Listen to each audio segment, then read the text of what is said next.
gente está começando a estruturar o nosso pensamento semiótico a partir das questões que motivaram o surgimento dessa disciplina, né?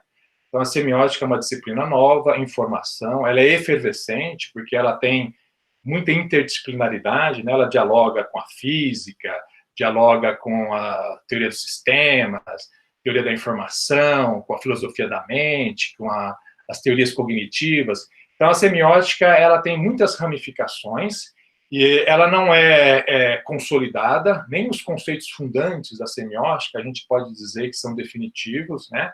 Há muita elaboração. Eu mesmo venho fazendo um trabalho de ontologia sobre as tipologias de signos, tentando esclarecer, definir o que a gente chama de taxonomia, né? A ciência da classificação. Então, a semiótica ela é um campo novo de possibilidades, e isso, por um lado, cria dificuldades, porque a gente não tem um pensamento semiótico consolidado, né? Não existe uma escola de semiótica que possa se colocar como sendo a escola motora, aquela que direciona o pensamento semiótico. Houve e há diversas iniciativas de teóricos que fundaram grupos de estudos em semiótica, mas as coisas ainda estão nesse momento criativo, né, de buscar que a área condense, vamos dizer assim, né, os seus conceitos para que eles possam ser aplicados de forma consistente. Então, isso é uma realidade que pode causar problemas para quem está usando a semiótica como uma metodologia de pesquisa, mas outra é uma grande oportunidade. Por quê? Porque a gente não está no terreno batido, a gente não está fazendo mais do mesmo, né? Quem adota a semiótica como perspectiva tem um grande desafio, que é sair da zona de conforto, das teorias vigentes, né? De deixar de fazer pesquisa administrativa e buscar elementos criativos na própria metodologia da pesquisa. Então, a semiótica se propõe como uma lógica da produção do conhecimento, e a adoção dos fundamentos da semiótica implica em você dialogar com essas questões ontológicas, metodológicas, epistemológicas, que são o campo da filosofia. Ou seja, não dá para adotar semiótica sem que a gente tenha um requadro filosófico, né? Eu acho que a filosofia deveria estar na base de toda a pesquisa científica, né? Um dos maiores enganos, e talvez um dos enganos mais trágicos da ciência, por exemplo, é quando ela nega a metafísica, ela desdenha da metafísica, né? Todos nós somos seres metafísicos, né? A metafísica faz parte da nossa capacidade de pensar o mundo. Sem ela, a gente não consegue sequer antecipar o dia de amanhã, né? Se você diz que acorda logo cedo e levanta da cama sem acender a luz, isso significa que você tem uma concepção metafísica da realidade que te dá uma segurança de que entre a noite, onde você deixou a consciência, né, na noite anterior, e agora quando você está retomando a consciência no amanhecer, que o mundo continua igual, que o chão está ali, então você pode se levantar da cama e pisar no chão, e o chão continua tão sólido como ele estava no dia anterior. E você só faz isso porque você tem um pensamento metafísico. A gente acredita que a realidade tem uma certa permanência, que existem certas leis, regularidades, padrões, que fazem com que a nossa experiência passada, né, nos permita antecipar experiências futuras, e a essência da metafísica é isso, né? É quando a gente consegue tomar ações, a gente consegue agir no mundo a partir de crenças, de concepções de como o mundo se organiza, né? De como a realidade é estruturada como um sistema. Então, o cientista que nega a metafísica, ele, na verdade, abre as portas para todo tipo de preconceito e para um tipo de realismo ingênuo, né? Essa é uma, vamos dizer assim, uma das grandes mazelas ou doenças do pensamento científico, essa concepção às vezes se dá no campo do materialismo, do idealismo, a ideia de que só existe um monismo, né? O monismo é a ideia de que existe algo único e esse algo único é material. Então, o monismo material, às vezes, que é defendido pelos materialistas extremos, né? Eles não dão conta das regularidades da natureza e da nossa capacidade de antecipar inferências, expectativas sobre o mundo, né? Então, eu acho que uma das grandes contribuições da semiótica, como ela é uma forma de pensar que se estrutura filosoficamente, é que ela acolhe a metafísica, né?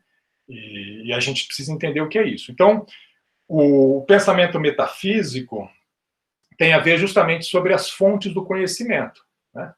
Então, a gente pode pensar essas fontes do conhecimento a partir de uma intuição suprassensível, ou seja, a gente imagina que a gente tem uma certa intuição, uma clarividência sobre formas ideais, perfeitas. Isso é o platonismo clássico, né? E aí nas suas muitas variantes, né?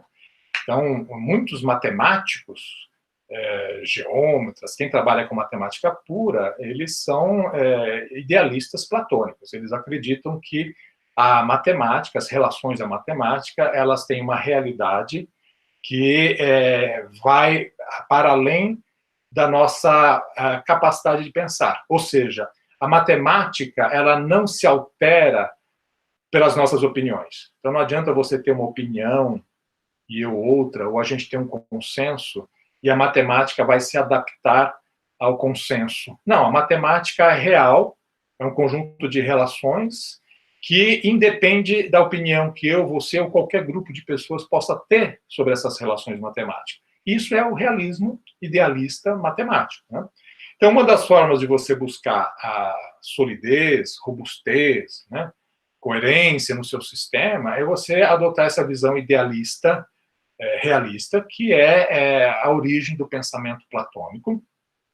Outra possibilidade é de você acreditar numa introspecção, né, que você tem uma capacidade de verificar as suas concepções internas. Então, você vai fazer uma espécie de um olhar interior sobre as suas próprias concepções, as suas ideias. E, num trabalho de depuração, você vai identificar aquilo que é claro e distinto e, portanto, indubitável, e vai tratar, né, como descartável tudo aquilo que está associado a paixões, que está associado a emoções, ao corpóreo. Isso é o clássico do cartesianismo, né? O Descartes cria essa separação mente-corpo. O res extensa, o corpo, ele não é uma fonte segura de conhecimento. O res cogitans, que é a mente, né, a faculdade intelectual, mental, ela sim é uma fonte segura do conhecimento, e isso se deve a essa capacidade de introspecção. Então, essas duas pontas, né, a capacidade de intuição platônica e de introspecção cartesiana, são descartadas no pensamento semiótico do Peirce. Então, essa é uma primeira grande lição que a gente precisa consolidar. O Peirce não acredita nessa faculdade da intuição, nem na faculdade da introspecção. Qual seria uma alternativa? Aristóteles tem uma visão realista essencialista, né? Então, Aristóteles pensa, né, o Aristóteles, que foi aluno do Platão, conviveram, foram coetâneos, né, contemporâneos. O Aristóteles acredita que existe no mundo, né, a substância e as formas, ou as essências da substância, e essas essências são formas que estão na realidade, né? Então, não são formas que estão num mundo suprassensível, mas são formas que estão conectadas, né? E são uma das causas, vamos dizer assim, naturais, né? Então, você tem a causa material, que é a substância. Você tem a causa formal, que é a essência. Você tem a causa final, que é o propósito, né? E você tem a causa eficiente, que é a ação, né? O movimento de produção, né? Então, se você tiver a matéria, se você tiver a forma, se você tiver a energia, né? o elan vital para produzir, e você tiver um propósito, você realiza coisas no mundo. Então, do ponto de vista cognitivo, das fontes do conhecimento, são importantes para Aristóteles o conceito de substância e o conceito de forma, né? É até a expressão hilomorfismo, né? Hilo, que vem de substância, né? É o substrato das coisas, né? E o morfismo é a forma que você aplica. Então, se você vai entalhar, por exemplo, um objeto de madeira, né? Vai fazer uma escultura, a madeira é a substância e a forma que você vai dar, ela a forma é esse elemento essencial que você projeta e permite que você construa, né? Você produza esse objeto. Então, o realismo platônico é um realismo que acredita nas formas como essências presentes no mundo. Elas estão incorporadas na realidade. E o trabalho da cognição é justamente por meio da percepção, da experiência, você entra em contato com as substâncias do mundo e você, por um processo que a semiótica deve descrever, é aí que entra o papel da semiótica, um processo que a semiótica deve descrever, você internaliza as formas presentes no mundo, você as generaliza, transforma elas em hipóteses, que depois você testa como sendo válidas. Se elas passarem no teste de validez, você transforma essas hipóteses em teorias, né? E aí você começa a criar modelos extraídos das teorias para agir no mundo. Então, o processo científico é esse, né? Segundo a metodologia aristotélica, de você perceber o mundo, internalizar as formas, aí você representa essas formas, e o conceito de símbolo nasce aí, porque as formas precisam entrar na consciência por uma ideia. E o símbolo, essa forma de representação. E esse símbolo vai dar fundamento às palavras. Então, as palavras nada mais são do que representações dessas ideias, desses conceitos, que são símbolos. Então, vejam só, as palavras são símbolos que representam símbolos numa camada mais primitiva, mais originária, né, que é conectada ao elemento perceptivo, ou seja, fenomênico, né, as aparências do mundo. Um outro símbolo é adotado para representar essas aparências do mundo, e depois nós vamos construir, a partir de sintaxes, né, a partir da linguagem, proposições que são julgamentos sobre o mundo. Então, a epistemologia aristotélica, ela é o fundamento do processo semiótico. Vamos dizer que Aristóteles, ele deu os passos iniciais daquilo que o Peirce vai considerar como sendo o método científico, né, envolvido na comunicação, a retórica como um processo de comunicação científica em que a gente compartilha aquilo que a gente abstraiu da experiência, por meio de proposições, comunicamos as nossas ideias, num debate construtivo buscamos o consenso, e aí esse consenso é adotado como uma espécie de hábito coletivo que pauta as nossas ações razoáveis, né? Então, a razoabilidade que cresce nesse movimento de extração das informações da realidade e de produção de sentido, faz com que a gente adote ações éticas, né? E que busquem nesses procedimentos do pensamento, com conjuntos comunitários, busquem uma verdade que é um ideal normativo. Ela jamais pode ser considerada como ponto final, que a gente nunca tem definitivamente a posse da verdade, mas ela é uma esperança futura, é um ideal normativo, é um condicional futuro, é aquilo que condiciona a nossa busca, é aquilo que anima a pesquisa, né? Aquilo que anima o pensamento acadêmico, científico, é que a gente possa como um grupo organizado, né, uma sociedade organizada, nos aproximarmos de noções cada vez mais verdadeiras e, portanto, cada vez mais eficazes, né? E aí a noção de pragmatismo, que a gente vai ver num outro momento, mas que já fica aqui enunciada, né? Já é, vamos dizer assim, um grande panorama daquilo que a semiótica se propõe a fazer. Então, o Peirce, quando ele assume, vamos dizer assim, para a sua vida essa possibilidade, né, de construção de um método científico que nos permita lidar com os grandes problemas da experiência, né, o Peirce ele está animado por essas reflexões filosóficas, ele adota como ponto de partida o pensamento aristotélico, porque ele acredita que a filosofia, para ser efetiva, ela tem que ser sistemática. E o pensamento aristotélico é um grande sistema, né? E todo grande sistema depende de você pensar categorias fundantes. Então, o início de um sistema filosófico robusto é você ter os chamados predicamentos, né? Predicamentos são atributos, predicados de outros predicados. É como se a gente tivesse um elemento de gradação. Se você chegar ao nível mais abstrato da gradação, a partir da experiência, você chega aos predicamentos, né? Que serão depois os predicados aplicados aos fenômenos da experiência, né? Então, a gente tem lá em Aristóteles já uma tábua de categorias e o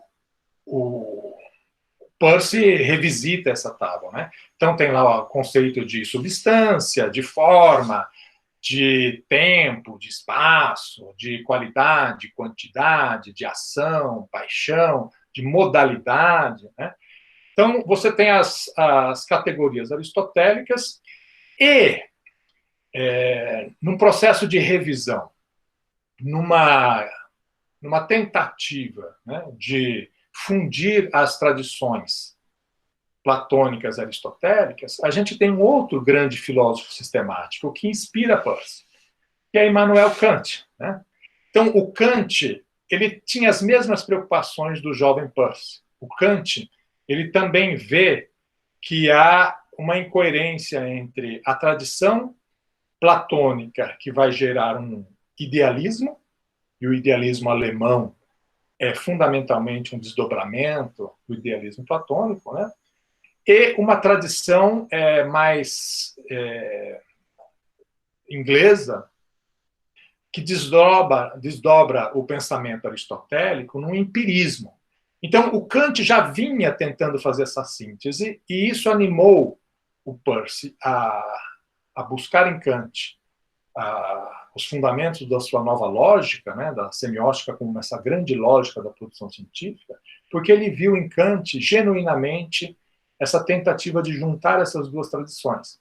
Então, o pensamento transcendental kantiano, ele é uma tentativa de adotar o empirismo. Então, as portas do conhecimento são a percepção, as impressões de sentido trazem informação sobre o mundo, só que essas impressões de sentido, elas precisam ser moldadas ou estruturadas em grandes formas. São as duas categorias a priori do Kant, que é o espaço e o tempo, né? Então, o espaço e o tempo, elas são como redes, né, condições de possibilidade da experiência. Então, nós projetamos no mundo, né, essas duas categorias e recolhemos as impressões de sentido, e essas impressões de sentido são unidas, sintetizadas no fenômeno, que são o resultado da ação da nossa mente. Então, o Peirce, ele inicia a sua semiótica assumindo essa ideia kantiana, mas, claro, fazendo uma leitura, trazendo o seu interesse. Então, o que nós já vimos hoje? Né? Que o Peirce não aceita a intuição platônica, nem a introspecção do Descartes. O que ele não aceita no Kant é a ideia de coisa em si. O que é coisa em si? É aquilo que há, na realidade, antes de nós lançarmos as categorias a priori. Existe alguma coisa na realidade que é ininteligível, né? E nós não temos acesso a ela, porque como nós precisamos, para ter acesso às informações da realidade, lançar essas redes, né, que são o espaço-tempo, e buscar o fenômeno, as impressões de sentido sintetizadas no fenômeno, que são o resultado dessa busca, né? Ou seja, existe alguma coisa lá fora que é inacessível, ininteligível, incognoscível, né? E é isso que o Kant chama de a coisa em si. O Peirce questiona esse conceito de coisa em si, porque aquilo que é ininteligível não é sequer concebível. Então, existe um paradoxo. Quando Kant anuncia isso, na verdade, ele é uma coisa ex machina, né? Ele coloca isso, mas não diz de onde tirou isso. E para Peirce, um dos problemas da filosofia é quando a gente começa a assumir postulados, né, que não são verificáveis. Ou seja, você dizer que existe alguma coisa em si e que nunca pode ser experimentado, verificado, na verdade é uma metafísica meio capenga, né? Você está tentando escapar da metafísica, vamos dizer assim, mal construída, e aí você vai fundar o seu sistema num conceito de coisa em si, que não pode ser verificado, experimentado, e que é uma concepção que preenche um buraco. E aí o Peirce desconfia. Ele não acha que nós devemos iniciar um pensamento filosófico adotando como postulado, axioma, esse conceito de coisa em si. Então, o Peirce questiona também a coisa em si. E a outra coisa que o Peirce questiona, né, é uma das faculdades, é que a gente possa ter um acesso imediato à realidade. Então, só existe acesso à realidade por um processo de mediação, né? Então, as nossas percepções, elas podem até entrar em contato com o real, mas o real, ele só é representado na nossa mente por um processo de mediação, e é aí que nasce o signo. O signo peirciano é exatamente essa estrutura, né, dinâmica, né, que vai envolver a semiose, a ação do signo, né, que é exatamente esse processo de mediação que nos permite fazer inferências, julgamentos sobre a realidade, e depois passar, comunicar por meio dos signos as inferências realizadas e fazer com que os signos ganhem informação a partir do compartilhamento desses signos em comunidades. Então, os signos, eles são a base do nosso pensamento. Os signos é que nos permitem comunicar as nossas experiências vividas, antecipar as experiências futuras e pautar a nossa ação no mundo, né? Então, a semiótica do Peirce, ela tem como base essas 4 incapacidades, que, aliás, é o título de um artigo, né? Uma crítica sobre as 4 faculdades que os homens clamam para si e que, na verdade, o Peirce desconsidera. Capacidade de intuição platônica, de introspecção cartesiana, a faculdade kantiana, né, de admitir a existência da coisa em si, né, do Ding an sich, né, e a faculdade de pensar imediatamente, sem a mediação de signos. Então, nós temos aqui a base, vamos dizer assim, filosófica, para a gente começar a pensar semioticamente. Se a gente não... você pode até questionar cada uma delas, né? Mas aí é um trabalho produtivo, científico, de você se posicionar diante delas. O que você não pode é começar a pensar semioticamente sem ter esses fundamentos, né? Porque aí nasce, vamos dizer assim, o pensamento peirciano. A partir dessa crítica desconstrutiva de Platão e Descartes, e da crítica construtiva de Aristóteles e Kant, nasce o pensamento semiótico. Qual a grande, vamos dizer assim, contribuição a novidade, vamos dizer assim, que o Peirce traz.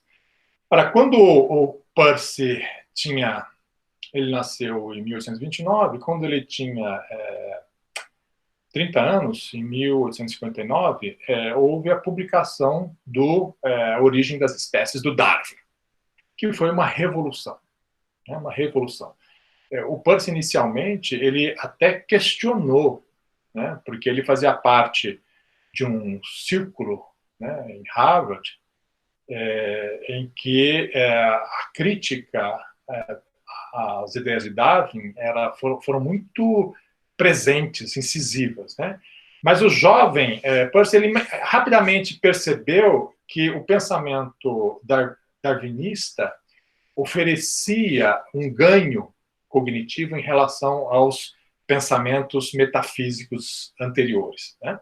E ele adota o darwinismo de uma forma bastante radical.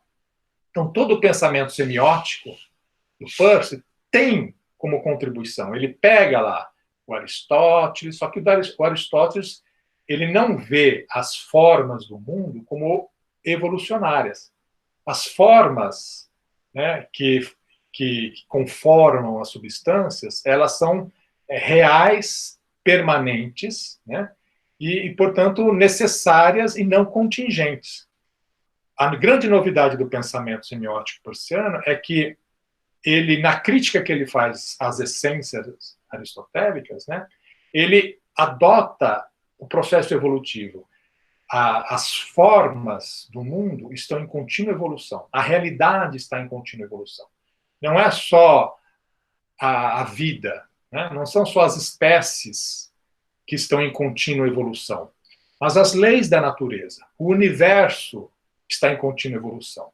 O universo nasceu de um caos, né, desorganizado, e num processo que a gente pode até vir a debater no futuro, a teoria cosmogônica do Peirce, não é o momento agora, mas apenas para alinhavar o quadro geral do pensamento dele.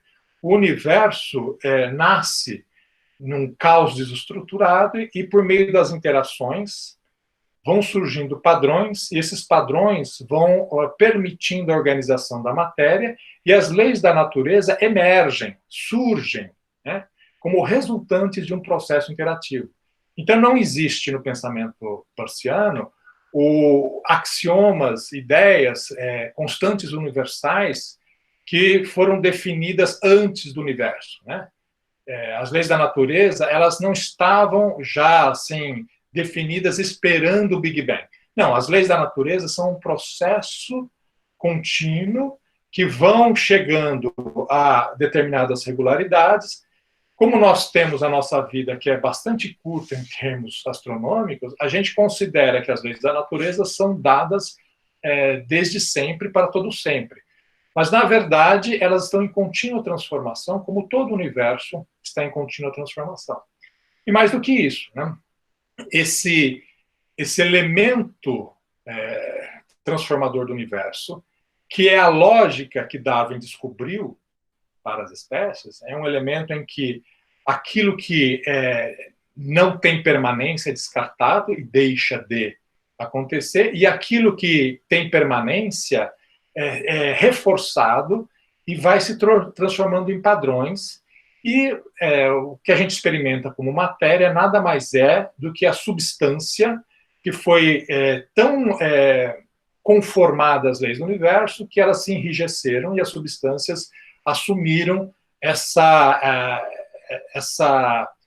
rigidez, vamos dizer assim, né? As substâncias, a matéria do mundo é o resultado das forças da natureza, ou seja, as leis naturais que fazem com que as substâncias respondam de forma tão previsível e rígida que a gente as considera inertes. Mas, na verdade, tudo está em movimento, nada está absolutamente inerte.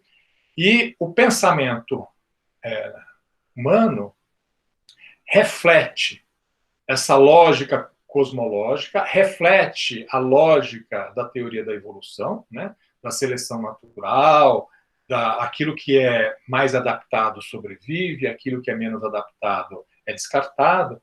E a lógica científica e a semiose, para Peirce, nada mais é do que a aplicação no campo do pensamento, da filosofia, da cultura, dessas leis. Né? Nós produzimos hipóteses, essas hipóteses são elementos originários, as hipóteses que produzem bons resultados, elas são retidas, as hipóteses que não produzem bons resultados são descartadas, as hipóteses que sucessivamente mantêm a sua taxa de resposta positiva são transformadas em teorias, depois em leis. Erroneamente, segundo Peirce, essas leis às vezes se transformam em dogmas, que aí é um problema, né? Porque a gente sai do campo da ciência e vai para o campo da rigidez dogmática, né? Que não é mais científica. Mas para Peirce, esse processo cognitivo é que nos permite criar concepções, crenças sobre o mundo. Né? Então, chegamos a um dos textos fundantes, né? A fixação das crenças, como nós, durante a nossa civilização, a nossa cultura, nós fomos assumindo certas estratégias para fixar a crença. Porque viver na instabilidade contínua, né? Viver numa sociedade em que as opiniões, né, a doxa, né, as opiniões de um valem tanto quanto dos outros, e a gente não tem nenhum critério para pautar as nossas ações propositadas, a nossa racionalidade no mundo, né, é algo que impede a nossa vivência em sociedade, ou seja, impede a cultura, impede a civilização. Então, todas as civilizações, elas têm crenças. Algumas crenças, elas nascem diretamente do processo evolutivo e são chamadas de instintivas. Então, tudo aquilo que é hábito instintivo, né, tem a ver com certas crenças que foram selecionadas no processo evolutivo.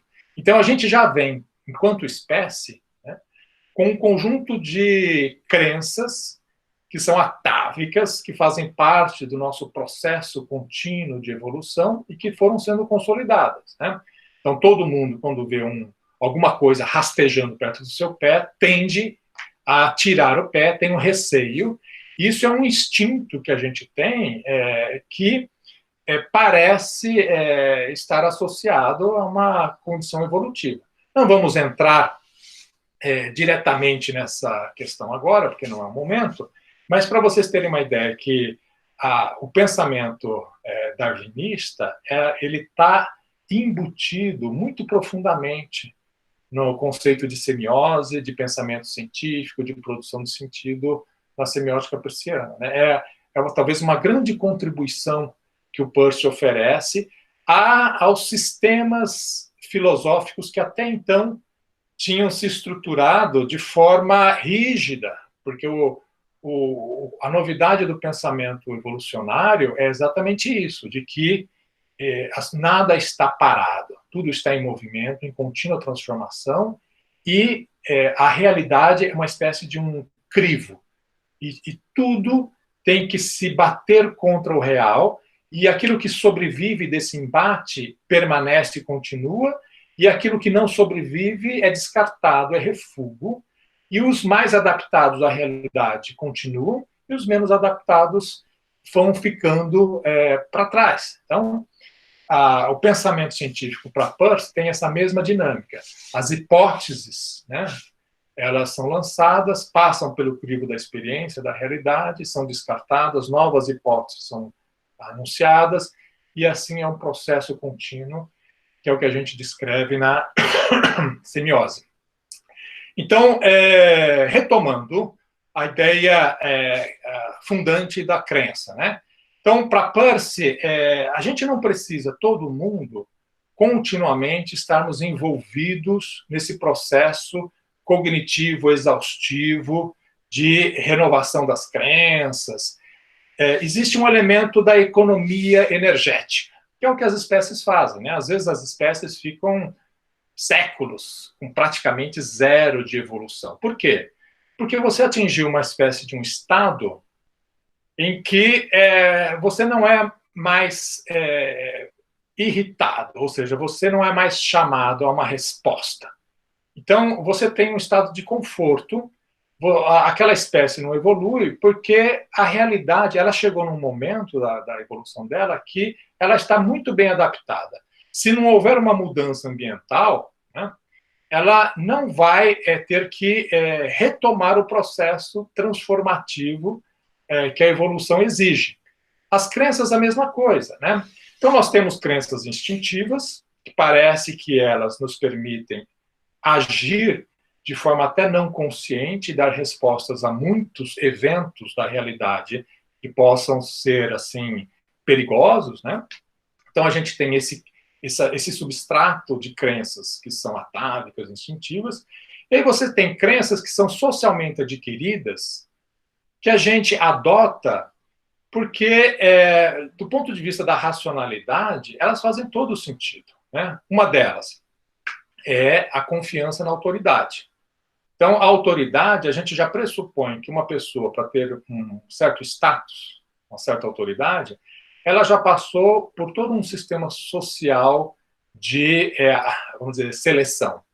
Então, as autoridades, elas são confiáveis, né? A gente adota crenças e a gente age em conformidade com as nossas crenças, porque as autoridades, elas passam essa confiança. O que as autoridades dizem são aceitas por um grupo que não quer fazer o trabalho difícil, exaustivo, de refletir racionalmente, de buscar evidências, né?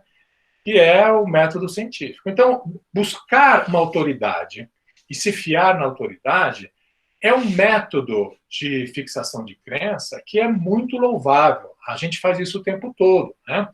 A gente vem de uma área científica, da comunicação, outros vêm de outras áreas.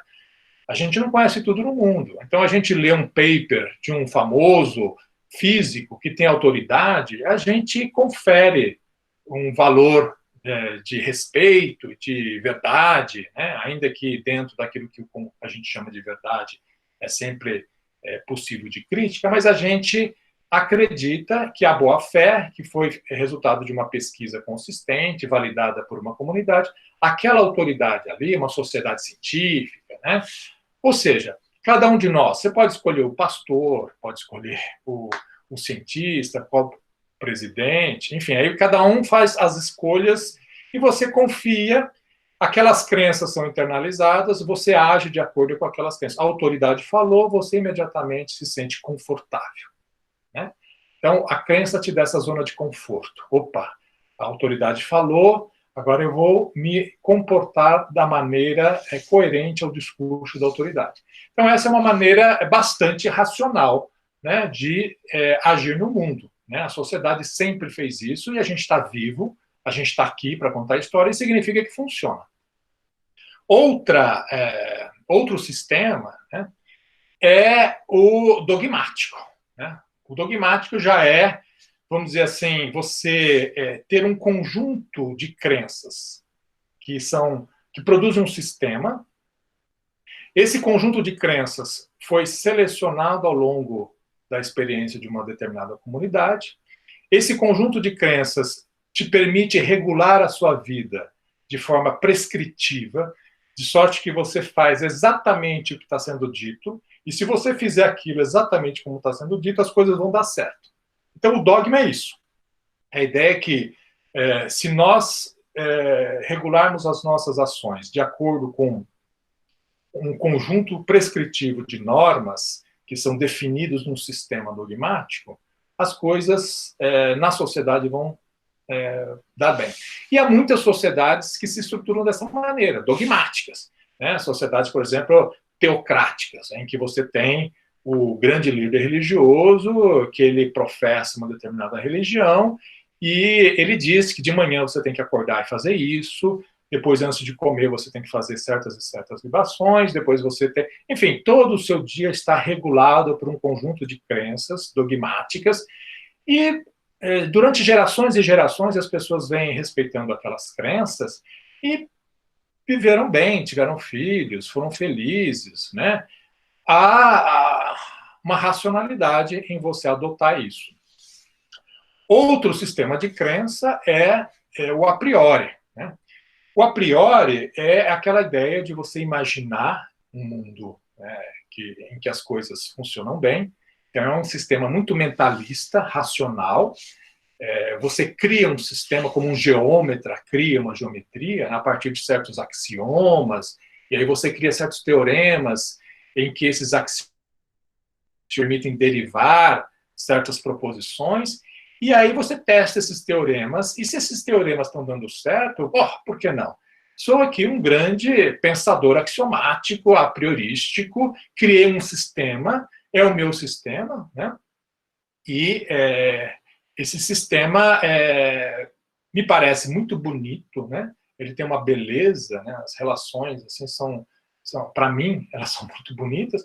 Eu vivo de acordo com o meu sistema, e as pessoas que não estão de acordo, problema delas. Eu vivo de acordo com o meu sistema, não quero saber dos sistemas que os outros vivem. Então, é uma coisa muito subjetiva, muito introspectiva, né? Esse método a priorístico. E aí tem o método da tenacidade, que é o método da teimosia, né? Ou seja, você tem um problema, aí você vai lá e resolve o problema, de alguma maneira. Por exemplo, deu um vazamento no banheiro, aí você vai lá e põe um esparadrapo, uma fita isolante. Funcionou, né? Ora, ok, todo vazamento, eu vou botar um esparadrapo, fita isolante, porque deu certo. Por que eu vou chamar alguém, pensar um jeito diferente? Está funcionando, né? Então, a pessoa tenaz, a pessoa teimosa, é aquela que resolve um problema, parece que está tudo certo, e eu vou continuar fazendo isso, né? Então, é quando você põe aquela viseira, né? E vai, né? Às vezes dá certo e às vezes dá errado. Se der certo, você vai ser o visionário, né? Aquela pessoa que teve uma ideia, botou a viseira, foi com afinco, determinação, não prestou atenção no que estava sendo dito do lado, você foi. É um risco altíssimo, né? Se você teve um insight e te colocou no caminho justo, você provavelmente vai entrar para a história. Mas 99,9999% das vezes, você é um idiota, achou que tinha resolvido um grande problema e acabou se esboroando contra a realidade. Então, a gente só fica sabendo aquele 0,00001% que são chamados dos visionários, né? Romanticamente os gênios, né? Quando boa parte do pessoal que buscou o método da tenacidade foi sendo descartado no caminho. Então, são métodos de fixação da crença e que podem dar certo, podem dar errado. Existe o método científico, né, que é esse método semiótico que a gente já descreveu, de você buscar na experiência, você tem que representar o fenômeno, né, os conceitos, você vai criar símbolos, você vai compartilhar esses símbolos, vai criar uma comunidade que vai buscar o consenso. O método científico, ele é demorado, custoso, e no mais das vezes, ele não é recomendado diante de questões fundamentais, chamadas questões vitais.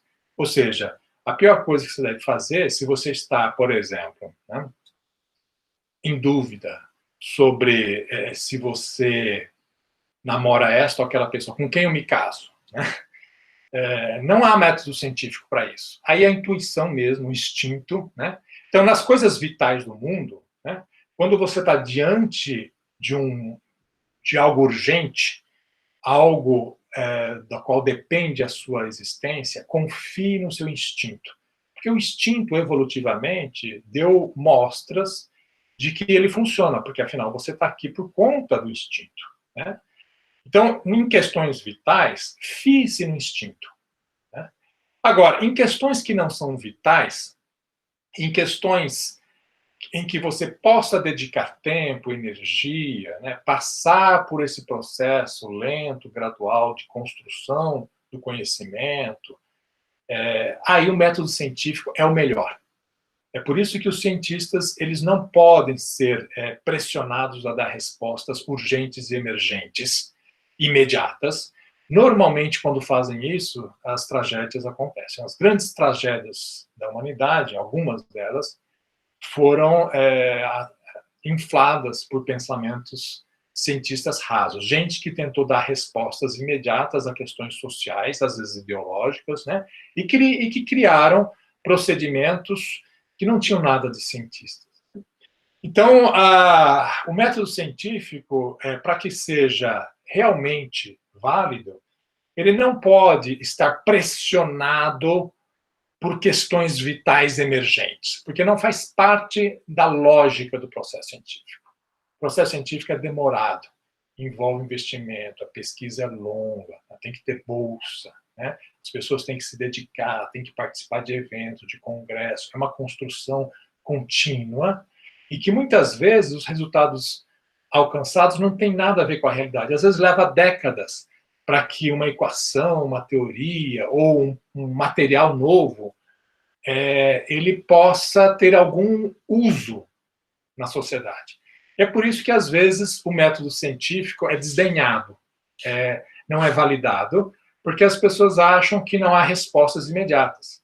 Os governos eles têm uma temporalidade muito curta, e por conta hoje daquilo das redes sociais, da pressão, eles são continuamente, né, requisitados a dar respostas cada vez mais imediatas, e a ciência não vive disso. Então, você submeter a lógica científica às exigências cada vez mais momentâneas, ciclotímicas, das decisões, às vezes político-eleitorais ou eleitoreiras, na verdade, é a morte da ciência. Porque aí você vai cobrar a ciência por aquilo que ela não pode dar. Você não pode cobrar o cientista a dar uma resposta para um problema que é deste governo, ou daquele, ou dessa gestão, né? Ou um problema que é localizado por conta de certas escolhas que estão sendo feitas em termos de gestão, né, administrativa. Então, o processo científico ele é descolado dessas ânsias. E só assim que ele dá resultado. É claro que depois você tem a aplicação da ciência, mas é outra coisa. Ciência aplicada não é produção de conhecimento. É quando você usa o conhecimento alcançado e aí você vai buscar nesse conhecimento consolidado eventuais benefícios, né? Mas você não deve botar jamais a faca no pescoço de um cientista dizendo que ele tem que dar respostas urgentes e imediatas para um problema que se coloca imediatamente. Porque quando ele faz isso, geralmente ele erra muito feio. E aí, se você se fia, às vezes, nessa voz, o resultado pode ser dramático, às vezes trágico, né? Então, a fixação da crença se dá a partir desses métodos. O Peirce também, ele escreveu, são papers, vamos dizer assim, que devem ser lidos conjuntamente, porque eles dialogam entre si. Claro, vocês leram, eu imagino, e estamos extraindo, vamos dizer assim, aquilo que nos interessa, o sumo desses trabalhos, que é o segundo trabalho, que é para tornar as ideias claras, né? Então, esse texto, o Peirce, ele apresenta, depois dele fazer a crítica, né, às formas de buscar a crença e as epistemologias passadas, esse como tornar as ideias claras já é um diálogo mais direto com Descartes. Porque o conceito de clareza, distinção, está em Descartes, né? Essa coisa introspectiva, né? De você duvidar de tudo, até que você não duvida da sua própria dúvida e de você ser um ser que duvida, né? E aí, a partir desse engate, que é o cogito, né, você começa a derivar, buscando ideias claras e distintas, todo um sistema conceitual que é mentalista.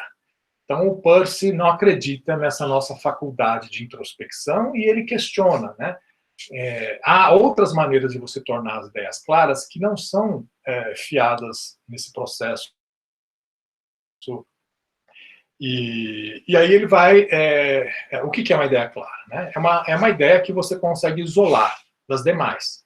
Então, você consegue separar, né, um processo de dissociação na na sua consciência, na sua mente.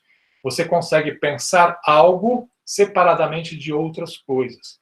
Quanto mais clareza você tem, né, dessa ideia, mais a gente pode dizer que você atingiu um certo grau, assim, vamos dizer, de consciência do conceito envolvido naquela ideia, né?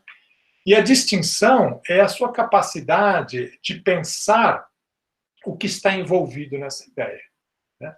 Quer dizer, todos os conceitos que essa ideia traz consigo e que estão internos. Então, você não só isola essa ideia de outras, como você consegue identificar de forma muito distinta todos os conceitos que fundam essa ideia, né?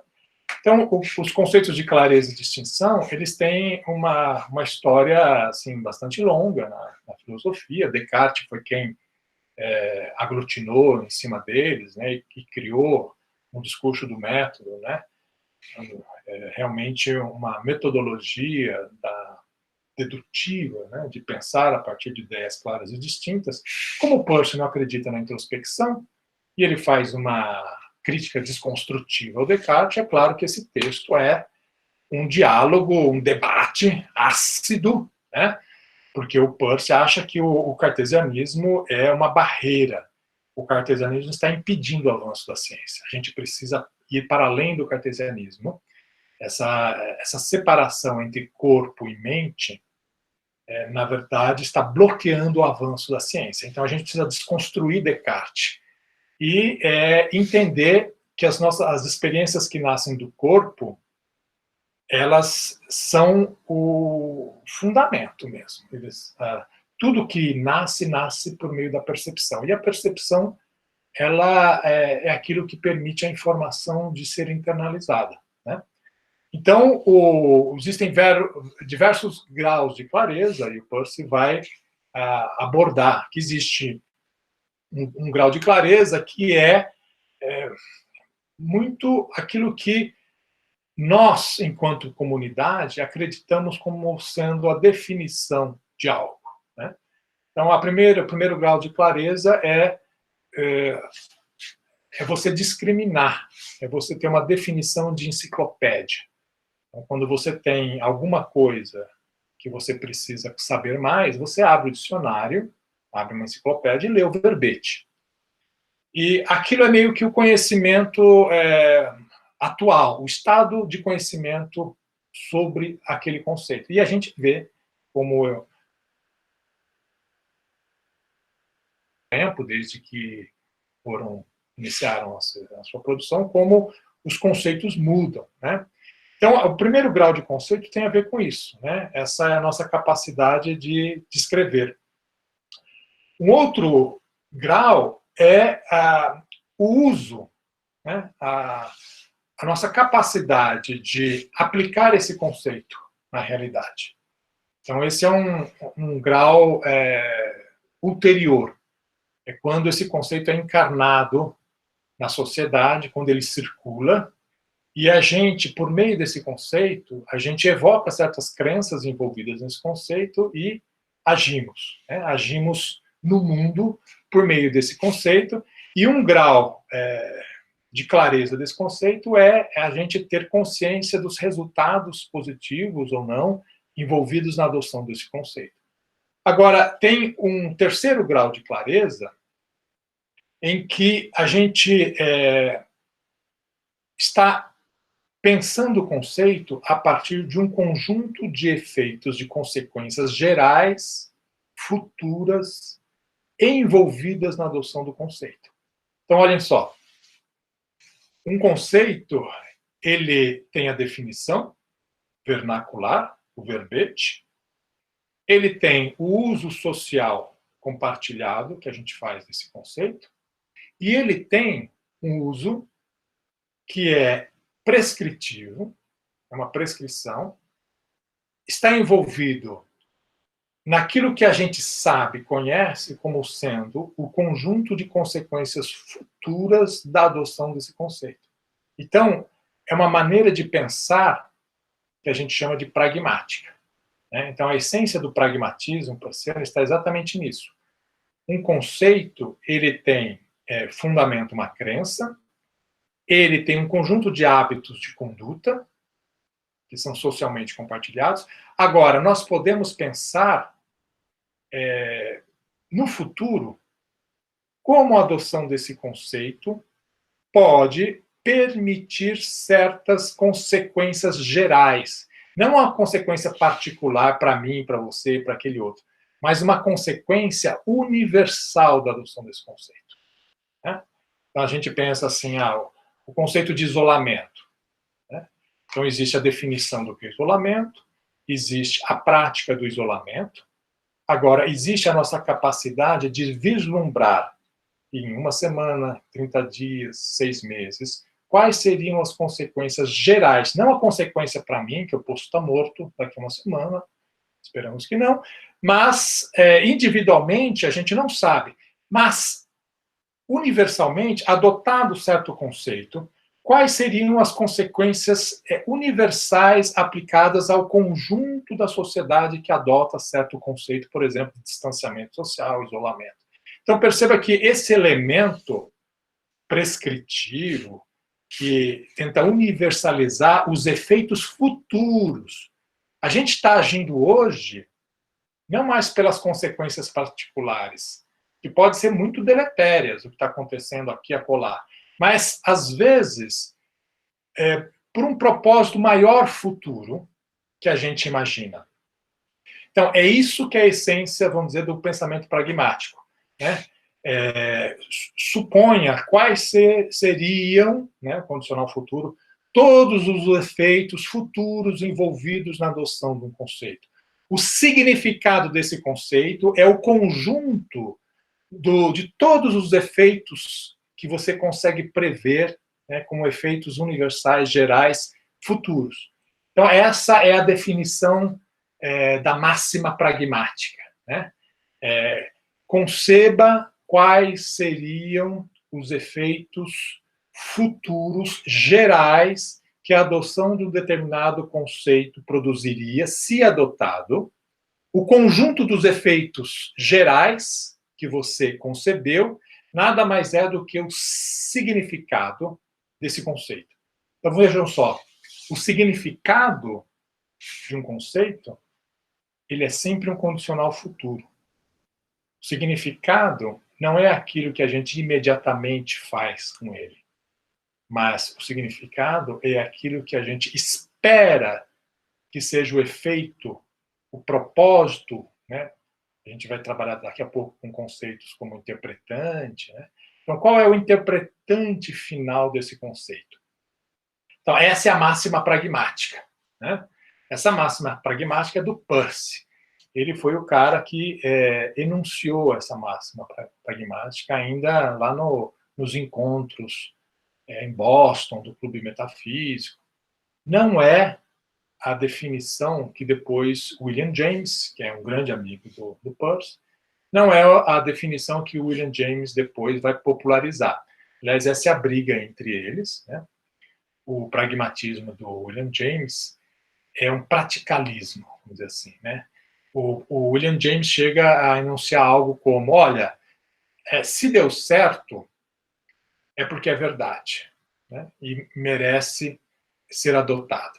Se deu errado, é porque não é verdade e, portanto, é descartado. Ou seja, é uma visão, o pragmatismo do William James é uma visão do tipo, que é a máxima que muitas vezes é associada ao pragmatismo, né?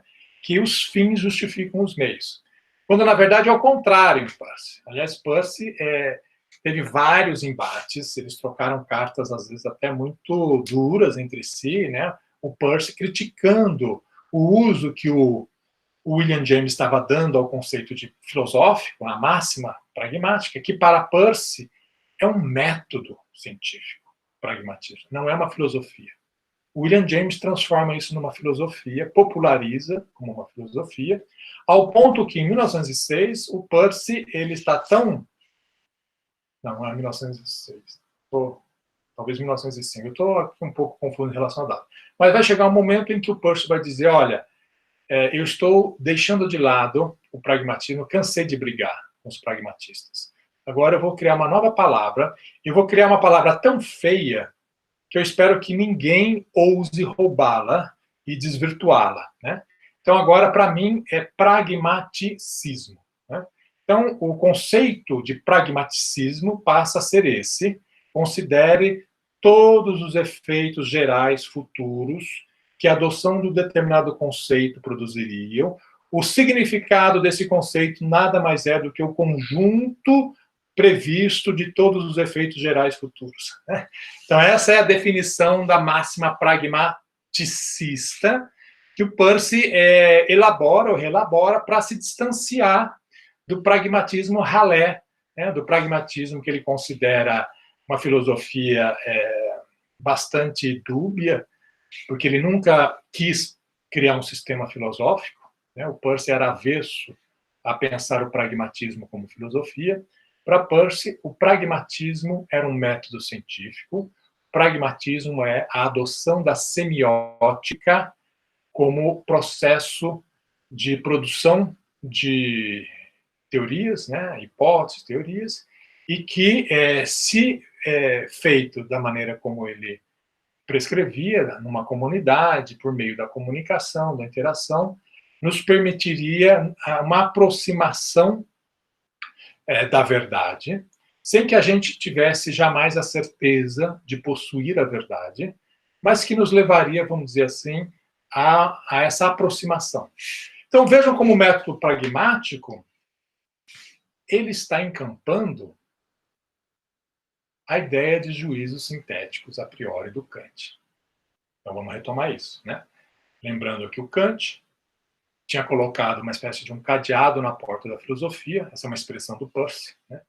O Kant colocou um cadeado na porta da filosofia e ele vai dizer, a filosofia não avança um passo sem que antes alguém dê um tratamento à questão dos juízos sintéticos, a priori. O que é um juízo sintético? Que nasce da experiência. O que é a priori? Universal. Percebam que a máxima pragmática é uma resposta a essa provocação do Kant. Então, os juízos sintéticos são aqueles em que nós aplicamos, adicionamos um predicado ao sujeito, e é um predicado que não está na definição do sujeito. E por isso que é sintético, e por isso que é baseado na experiência. Agora, por que é a priori? Porque é um predicado que não nasce na experiência, mas é um predicado ao futuro. É um predicado que se baseia em elementos universais, necessários, gerais, que se colocam para além da experiência, e, portanto, são metafísicos, né? Aquilo que se coloca para além da experiência é metafísico.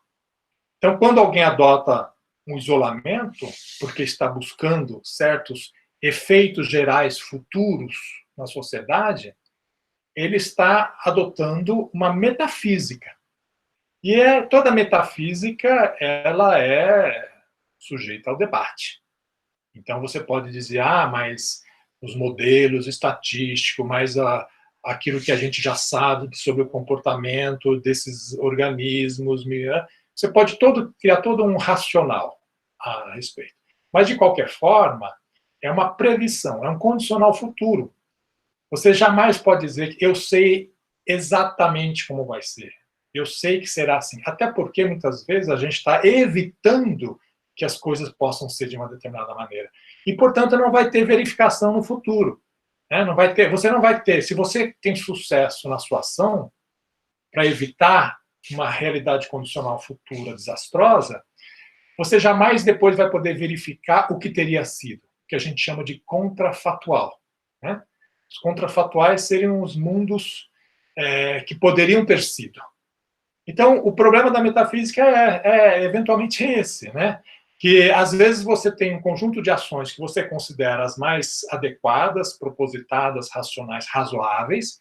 Você pauta a sua ação no mundo a partir dessas concepções que são metafísicas, e depois você não tem como verificar quais eram os cenários que teriam necessariamente sido se aquelas ações não fossem realizadas. E, portanto, é um trabalho de convencimento, existe um trabalho persuasivo, né? O pensamento científico, a produção de conhecimento, ela se dá também por meio de uma retórica. É por isso que o Peirce chama isso de retórica universal, retórica científica, que é a maneira como nós comunicamos esses propósitos futuros, esses condicionais futuros. Como nós movemos, né, as pessoas a agirem a partir de propósitos futuros e coordenamos essas ações, né? Então, essa é a grande, vamos dizer, o grande desafio da semiótica. Então, para a gente voltar à questão dos juízos, né? Os juízos podem ser analíticos. Os juízos analíticos simplesmente eles explicitam os predicados que estão contidos na definição do sujeito. Os juízos sintéticos, eles adicionam, depois da experiência, se for a posteriori, né, eles adicionam novos predicados ao sujeito depois que você teve a experiência. E o juízo sintético a priori é essa capacidade de sintetizar, né, que nós temos, de comunicar as nossas intenções, os nossos propósitos, e gerar consequências futuras, né? Pautar ações razoáveis futuras. Isso é o método semiótico. Então, na aula de hoje, a gente finaliza a partir daí. Por quê?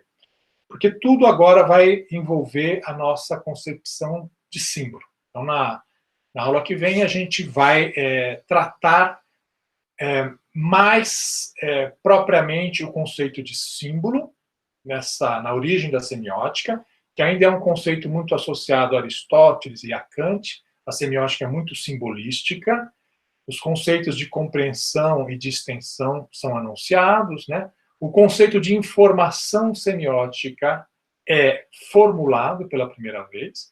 Então, a aula que vem, a gente vai trabalhar questões que são fundamentais para as ciências da comunicação, né?